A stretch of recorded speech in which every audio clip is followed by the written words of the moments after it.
You ever catch yourself helping someone through their fears, their doubts, their "I'm not good enough" story, and then go home and spiral into that exact same thought loop?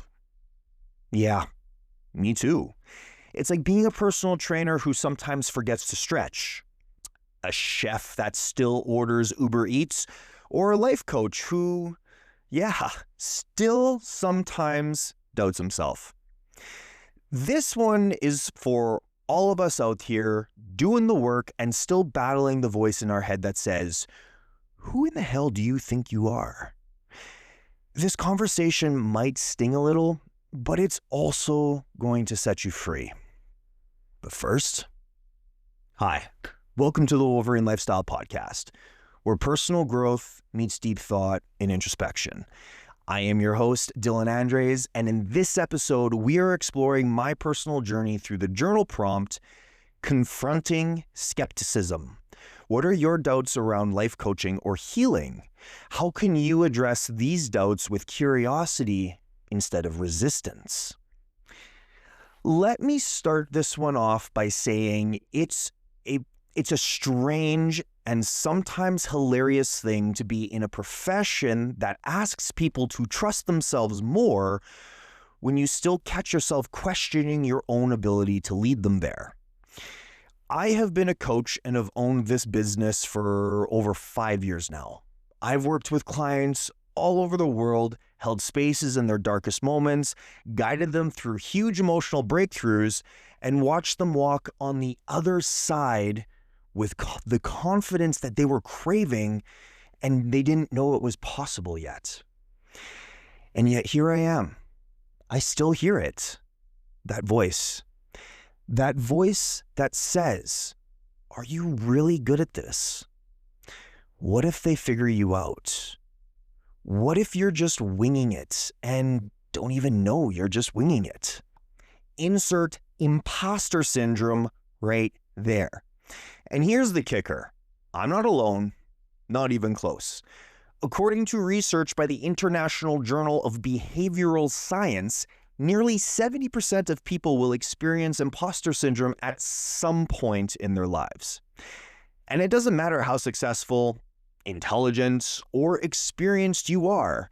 In fact, the more you care about your work, the more likely it is to show up. And that's the first big truth I want to unpack with you today. We don't feel like imposters because we're frauds. We feel like we're imposters because we genuinely care and want to help make a difference in the world in some sort of capacity.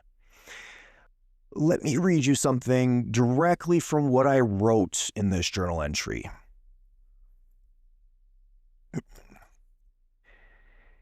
I still struggle to navigate imposter syndrome.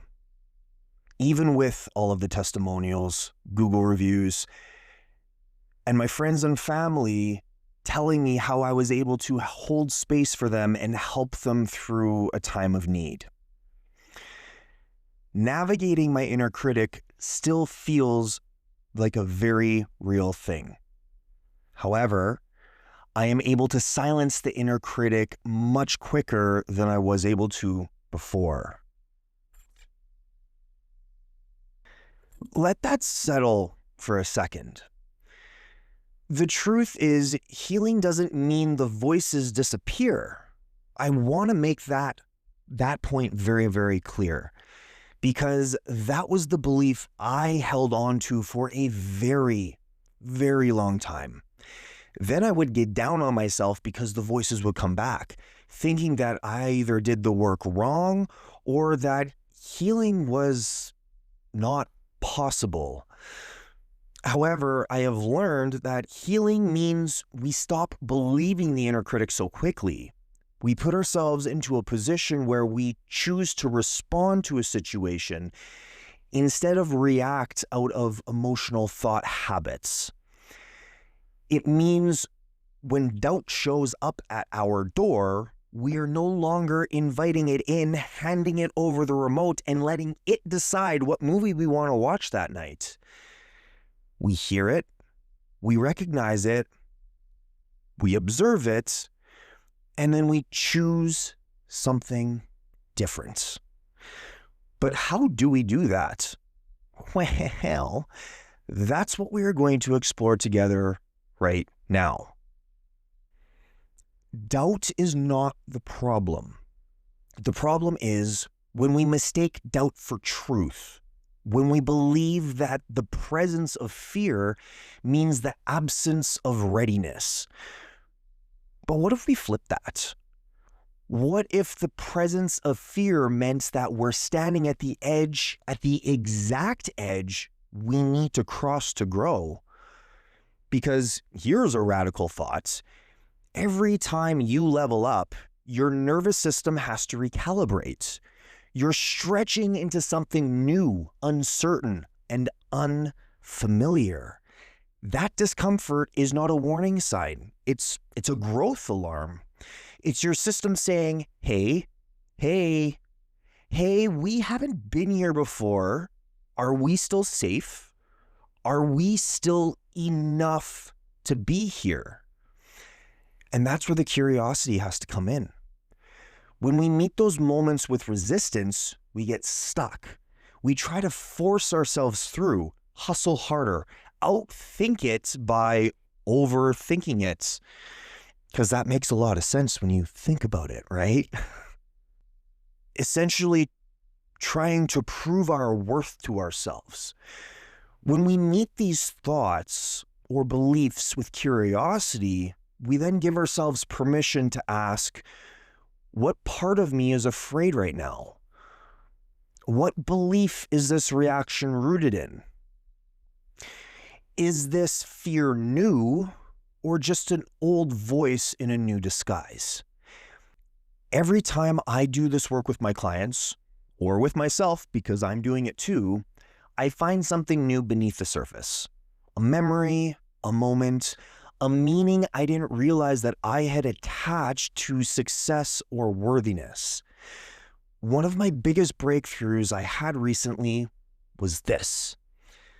Whenever these limiting beliefs pop up for me, I know it's not the exact same belief as before. It's another layer.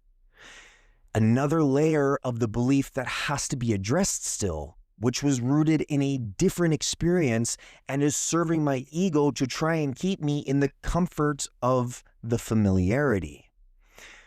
When we live in a world obsessed with instant transformation, we want the 5-step formula or the one-and-done quick fix or the magical journal prompt that breaks us open and puts us back together the exact way we're supposed to be or that we feel like we're supposed to be.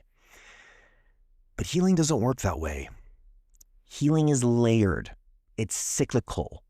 Healing says, you've been here before, but now you have more tools, more awareness, more self-trust to be able to dig deeper and pull back another layer or two. So if you find yourself circling back to old stories, old doubts, old wounds, don't panic. That's not regression. That's refinement. It's mastery in disguise. To my fellow leaders, high performers, or coaches, basically whatever category you fall under with leading people and holding space for them, it is entirely possible to be helping others heal while still doing your own healing. That's not a contradiction. That's integrity. Your ability to sit with someone else's fear while still holding your own doubts gently, that's what makes you powerful. That's what builds trust. And being able to put that aside, that is what leadership is all about. Because clients don't need you to be perfect. They need you to be present. They need resonance.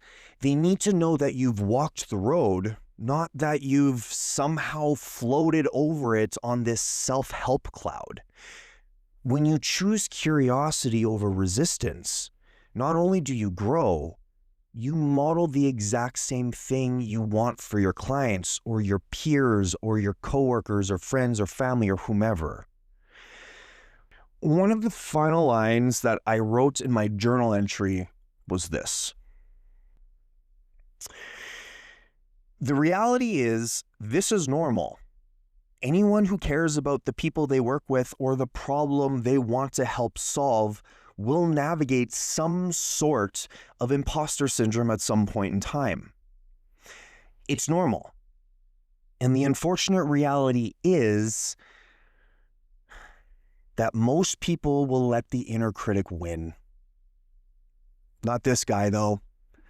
Every challenge will be met with a challenge accepted. That's the vibe. That is the Wolverine lifestyle. It's not that we never feel doubt. It's that we meet doubt with determination. It's not that we're fearless. It's that we fear less every time we choose curiosity instead of collapse. So my question to you is this. What belief do you hold that is ready to be met with curiosity today?